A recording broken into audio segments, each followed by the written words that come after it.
یہ یاسین جو ہے یہ سین تو ہے اس کے اندر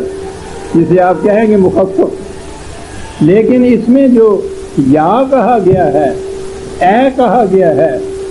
تو یہ مخاطب کیا گیا ہے۔ اے سین، یوں اس کو کہیے نا، سین کے تو معنی ابھی ہم لیں گے کیا معنی ہوتے ہیں، اور یہ اس لیے نبی اکرم صلی اللہ علیہ وسلم کو مخاطب یہاں کیا گیا ہے، پکارا گیا ہے، اس لیے کہ اس سے اگلی آیت کے بعد ہے انک لمن المرسلین، تو خدا کے بھیجے ہوئے قاصدوں مرسلین میں سے ہے۔ انک تو جب وہاں یہ تو خود آ گیا تو اس کے معنی یہ ہے کہ یہاں خطاب جو ہے یا کا، یاسین، یہ نبی اکرم صلی اللہ علیہ وسلم کے ہے۔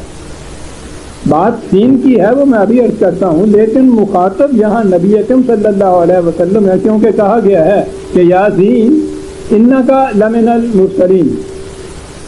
بات سمجھ میں آ گئی کہ اے سین تو مرسلین میں سے ہے، تو حضور مخاطب ہیں اسے۔ سین ابھی چیز ہے۔ اب تو ہمارے ہاں یہ چھتیں سیمنٹ کی پڑتی ہیں، ان میں وہ اس سے پہلے وہ جو گرڈر دیا کرتے تھے وہ بھی نہیں ہوتے، سلیب بھی اب تو نہیں ہوتا، بڑی بڑی لمبی چھتیں ہیں، سیمنٹ اور لوہے سے وہ ڈال دیتے ہیں، لیکن اس سے پہلے جو چھتوں کا انداز تھا وہ شتیریاں اس میں ڈالتے تھے لکڑی کی، تو بعض اوقات وہ لکڑی کی شتیریاں کمزور ہو جاتی تھی، تو خاص شتیری یا کچھ شتیریاں، تو ان کے نیچے ایک سہارا دینے کے لیے بڑی مضبوط لکڑی لگا دی جاتی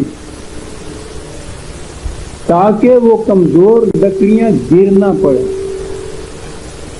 کہنے کی زبان میں یہ لکڑی جو لگا دی جاتی تھی اس کو سین کہتے تھے۔ اے وہ جو کمزوروں کو سہارا دینے کے لیے دنیا میں آیا ہے،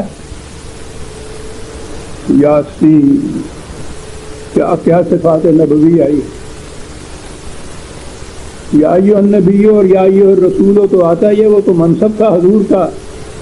لیکن یہاں کہیں یا ایھا المزمل کہا ہے، یا ایھا المدثر کہا ہے، تو وہ حضور کی جو خصوصیات یا جو مقاصد نبوت اور رسالت تھی وہ وہاں بیان کیے گئے ہیں۔ اے کارواں سالار، بہترین کارواں مزمل، اے مدثر، دنیا کے جہان خزاں دیدہ پہ نئی بہار لانے کا موجب بننے والے،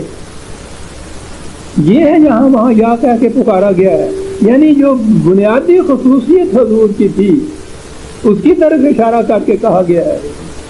یاسین۔